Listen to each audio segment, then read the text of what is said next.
Hi, everyone, and welcome. And I hope you're all having a wonderful day. I'm Crazy Jay, and this is Crazy Jay's World. Yeah, I tried to be a little funny there, but I don't think I was. Sorry. I'd like to be. So today I wanted to talk about recovery. That's a big part of why I'm here. I feel like why I'm doing this podcast is one of the reasons is mainly because of recovery. So that's a big thing I need to talk about. So again, my name is Chris, but I go by Crazy Jay. Like I said, it's a nickname got stuck with me when I was younger. A lot of people called me by my last name, but they would say, Crazy J, Crazy J. So I like it. So that's why I go by Crazy J. So I have over 9 years sober. I've done everything from drugs to alcohol. I'm not going to say I didn't enjoy some parts of it. Some parts were fun, but it got to a point in my life where it was toxic, very, very toxic. I became so enraveled with drugs. I almost went to prison. I was on probation. I did things in my using days that were just stupid. I should have died a couple times. So recovery to me is the freedom, not just from drugs and alcohol, but from other toxic things that you put in your life. You know what I mean? Like a lot of people, when you say recovery, you automatically think about drugs and alcohol. There's a lot of other things that, you can be free of and recover from. It's not just drugs and alcohol. So I want to read these pamphlets. I printed one. I printed them both. So the first one, and this is a very good one to keep in mind, and people should definitely always keep this in mind. Keeping sober is the most important thing in my life. The most important decision I ever made was my decision to give up drinking, and I added drugging. Because this is from the 24 Hours a Day book. Let me just start over again, actually. Keeping sober is the most important thing in my life. The most important decision I ever made was my decision to give up drinking and drugging. I am convinced that my whole life depends on not taking that first drink or drug. Nothing in this world is as important to me as my own sobriety. Everything I have, my whole life, depends on that one thing. And I added this. Can I afford ever to forget this, even for 1 minute? 24 hours, one day at a time. 1-6-19.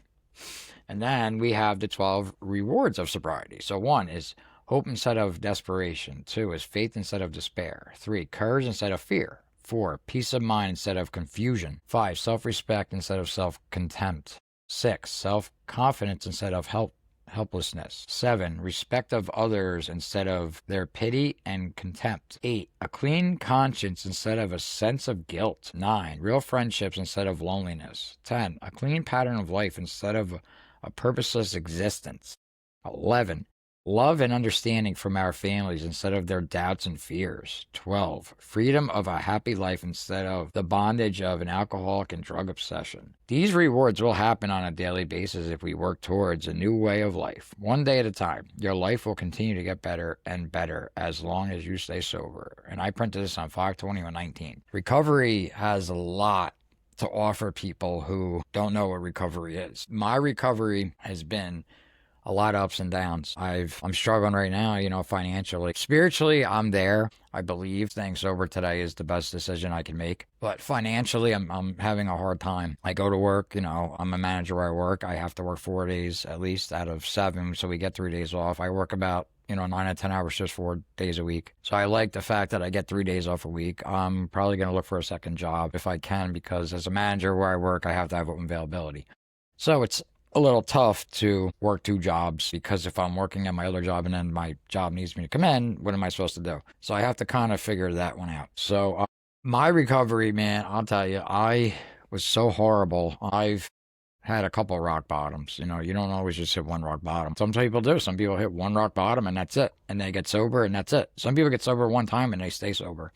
I got sober about 7, 8 times. I think this is my 8th time getting sober. And finally, I kind of understand it. I watch, on YouTube. I watch a lot of YouTube. I love YouTube. YouTube is one of the best things out there ever. And I wanted to do YouTube for a long time, and I'm going to keep trying to do it. I watch, people about recovery to talk about recovery. Like some guy I was just watching like 2 hours ago on there. He's I forget the name of his channel. Anyway, he was talking about when you are spiritually bankrupt, you have, when you're using and you're going 100 miles a minute, you're not realizing all the destruction you're causing in that path.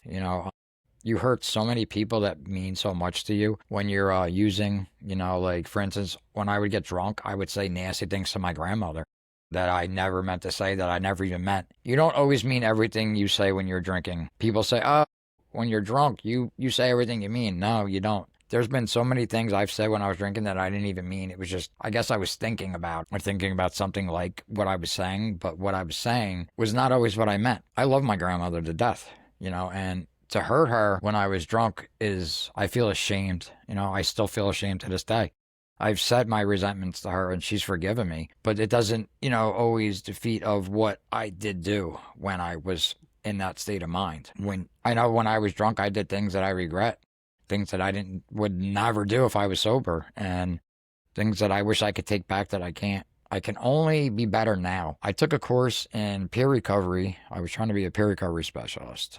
I did it about 2 summers ago. And I only had 2 years to actually do the volunteering, and then it was like 500 hours of volunteering, and then I could get my certificate to be a peer recovery specialist, which I have the books of the peer recovery. And recovery is way different than I thought. Like, people can smoke weed in recovery. Like, people can still drink as long as they feel they can control it and they're still, I guess, in recovery. I don't know. Peer recovery is very different to what I thought about. See, when I got sober over 9 years ago, I was only doing meetings. I would go to AA meetings. I did a lot of AA. I didn't really do NA because I like NA. I like AA more, though, because I feel like they accept you more. NA, I feel like there's too many rules. They have a hard time. If you're doing one thing or another, they want to get on you about it. And that's not how it should be. It should be, everybody should be welcome no matter what they're doing. Like, if you're on Suboxone because you're a heroin addict and you go to an NA meeting and they're like, oh, you're not really sober because you're on Suboxone. That doesn't mean anything. Yes, you are. Unless you're abusing it or you're only on it to sell it to get more drugs or just to sell it. Yeah.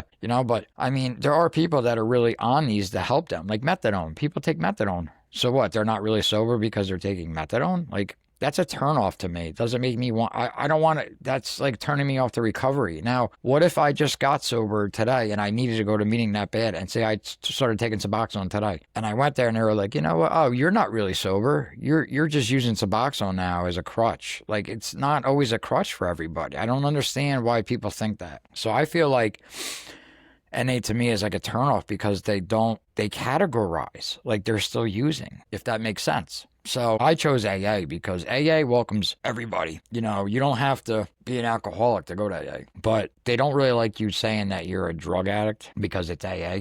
So I guess if you don't really have a drinking problem, NA, I guess, is the best place for you to go. I mean, you might have people being, judgmental towards you, unfortunately, and that's not really a good way to be when someone, especially new in recovery, is, if that's someone's first meeting and they only got like a day or two under their belt and they come in that meeting and you judge them, because it happens even in recovery, then that's horrible, because they might never come back and go back out and they might die. I lost a lot of friends to this disease, and it's sad. And I feel like if I didn't get sober when I did, I would probably be dead too, most likely. I never shot up. I never got to that point. I wanted to because I was curious how it felt, but I never did. So I only did, the sniffing it. Thank God to this day that's all I did, because like I said, I don't know if I'd be sitting here right now if I did it any other way. So, recovery to me is freedom. It's the best way to live, a normal way, because I'm not normal. Any addict or alcoholic is not normal. We're supposed to die from this disease. We're not supposed to live long, happy lives. I just need to get my finances together, maybe hopefully meet a good girl. I got sober and I keep meeting girls that I guess I met while I was using, and then that's a problem because it doesn't work out, and then I'm lonely because of it. You got to stay busy when you're in recovery also, because if you don't, your brain wants to tell you, listen, I haven't had too many temptation thoughts. They don't pop in my head really, I guess.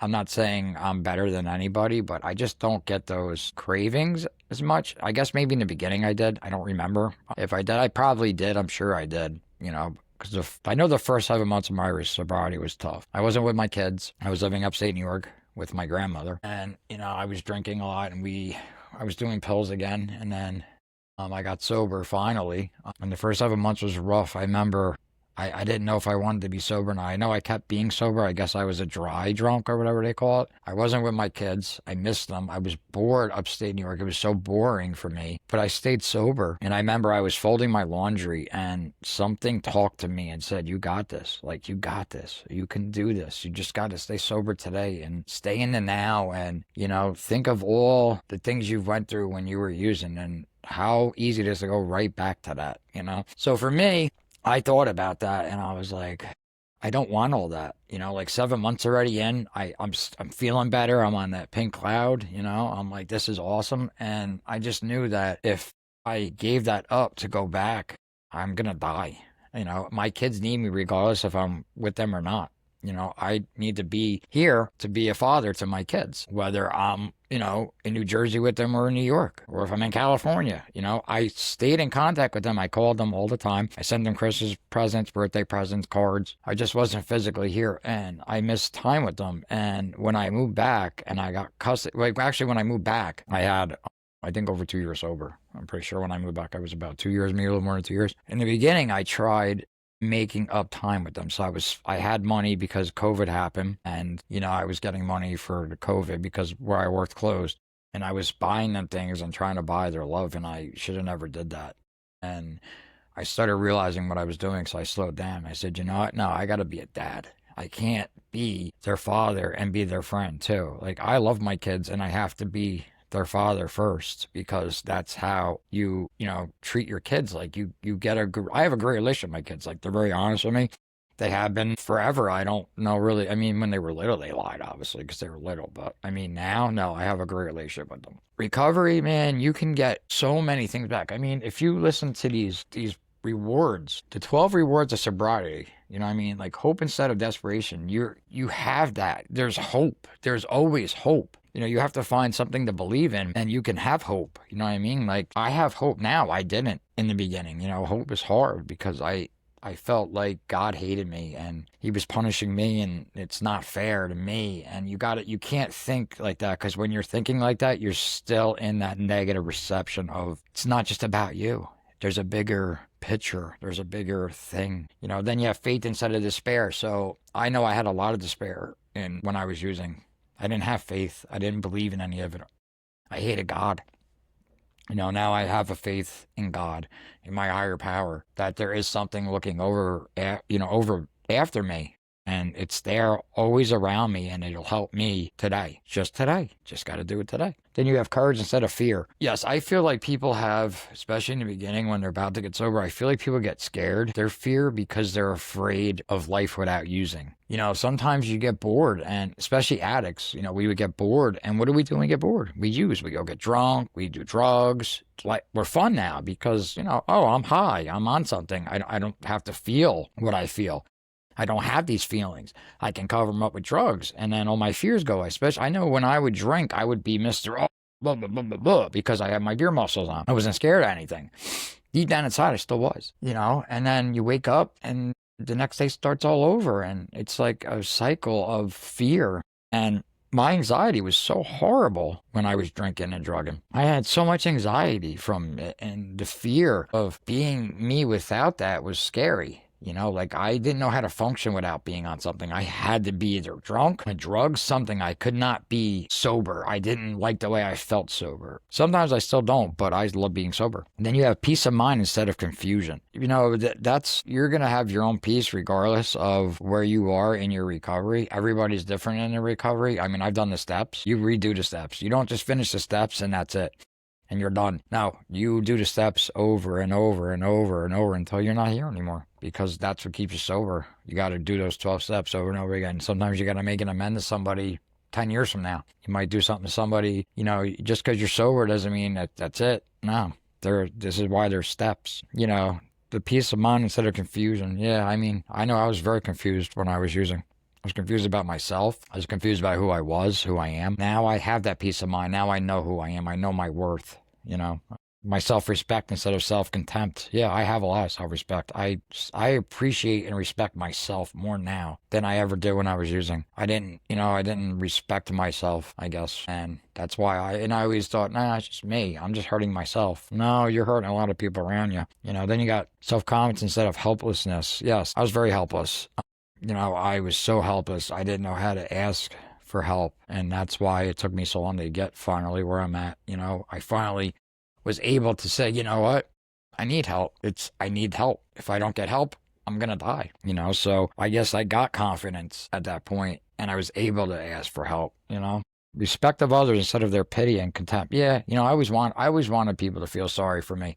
Feel sorry for me. Feel sorry for me. No, you feel sorry for yourself. you know, and when you get sober and you finally, you know, start having a life, people respect you. You get the respect of others because when you're using, people talk, you know, not that they talk about you, they feel sorry for you. People who don't understand addicts don't understand us. They think, oh, you can just stop. Like, just stop. You know, don't use drugs anymore, or stop going to the bar, or you don't need to buy any more alcohol. It's not that easy. There's something wrong with us in our brain or our heart or chemicals, something. There's something in us that makes us do the things we do. I didn't use because I wanted to. Eventually, it got to the point where drugs was using me. I wasn't using, it was using me. It was eating my soul. It was taking every last bit of me and getting rid of me. Drugs was the master, like Metallica's Master of Puppets. It's a great song. It's about drugs, you know? A clean conscience instead of a sense of guilt. Man, I remember when I would get drunk and I'd wake up and I would be like, oh my God, I would feel so guilty. Like, what did I do? What am I going to walk out of this room, get looks? Am I going to get yelled at? You know how horrible it is to get so drunk you black out and you don't maybe remember what you did? And then people tell you next day, and sometimes you did some dumb shit and you get yelled at. I've been yelled at so many times as an adult being drunk because I would black out and forget. I did that? No, I didn't do that. No way. There's no way. Yeah, because we black out and don't remember what we did. Yeah, it's a great thing to do, let me tell you. I am so glad I don't have that anymore, those blackouts. You know what I mean? Real friendships instead of loneliness. You do get real friendships. I'm going to be honest, I don't really have too many friends. I'm kind of lonely. I go to work. I socialize with people at work. And when I do meetings, you know, I socialize them. But I don't have really anybody. That's why I'm lonely. There's all types of loneliness, you know. I'm not lonely. I have my kids and everything, but I really would love to meet, you know, a really good girl and have somebody to do stuff with. You know, I would love that. I'm having a hard time. It's harder now, I feel, dating than it was when I was younger. You know, I don't know, with all this social media and phones and all this stuff, you would think it'd be easier, but it's not. Especially for a guy. I feel like it's harder for guys nowadays to meet a good woman than it was, you know, when I grew up. I grew up in the 90s and the early 2000s, and I don't know, I just feel like it was easier then. But no, you will definitely not feel lonely. I mean, if you go to meetings and you stay focused and you stay in the right mindset that you need to stay in, you will not be lonely. I'm not lonely. I'm lonely because I don't have a significant other right now. But I am not lonely. I have my children. I have my AA, my NA people. I have everybody who I need. So I am definitely not lonely. A clean pattern of life instead of a purposeless existence. I have a purpose. I'm hoping it's to start doing this more and people listen to me and I start getting, you know, followers. Yeah, please like and subscribe to me if you can. You know, I want to do something with this. And, you know, yeah, the purposeless existence, I felt like that even in recovery. I felt, you know, a couple times so far in my recovery, I just felt like I'm what is the point of me being sober? You know, because you're going to have these thoughts and I'm not doing anything with my life. Like, yeah, I work and I pay my bills, everything, but it's like, I'm not doing anything else. Like, I'm just living. Like, I'm not making a difference, you know, in the world. And I remember thinking, you know, 2 years ago, no, not 2 years ago, when I had 2 years sober about this podcast thing. And I watch so much YouTube and I love a lot of things I see on there. And, you know, it's not about getting famous. I don't think that's happening. It's probably not in my cards. Me being famous, I'd be shocked if that happened. I'm not saying it can't, but I feel like if I could start doing this more and talking more and getting a following of people, maybe I can help people, you know, in a way that I didn't think I could. I've been through a lot in my life, you know, and I've had a lot of ups and downs. There's a lot of things that you don't even know about me yet because I haven't told a lot of my stuff yet. I plan on it. I'd like to tell more of my story. I need people to listen.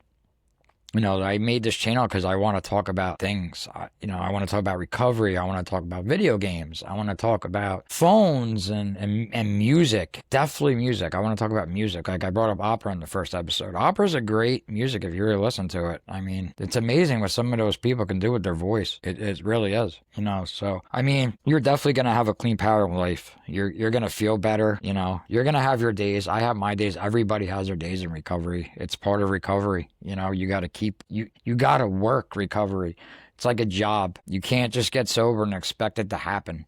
It's not going to happen. You have to make it happen. That's how recovery works. You have to work recovery, work the program, the best of your ability. That's it. Just the best of your ability. And the things will come. They will, you know. Love and understanding from our families instead of their doubts and fears. I had so much of that, you know, in my using. I hurt my family, hurt my kids. I hurt my ex-wife. I know I did. She hurt me too, a lot, but I hurt her a lot too. You know, I'm not perfect. I was not the best husband. I should have been a lot better of a husband than I was. And I'm sorry that I wasn't, you know. My family is so proud of me for what I've done and what I've become, and I'm proud of myself. I don't want people to be proud of me. I don't want to hear that I'm proud of you, because when I was drinking and drugging, I was doing really messed up stuff that I shouldn't have been doing, you know. And to have my family say they're proud of me, I feel like they should just be. I mean, I get it. I actually, I don't get it. I don't know why they're proud of me. I appreciate them being proud of me. I got to keep working on myself. You know, 9+ years, it's been a ride.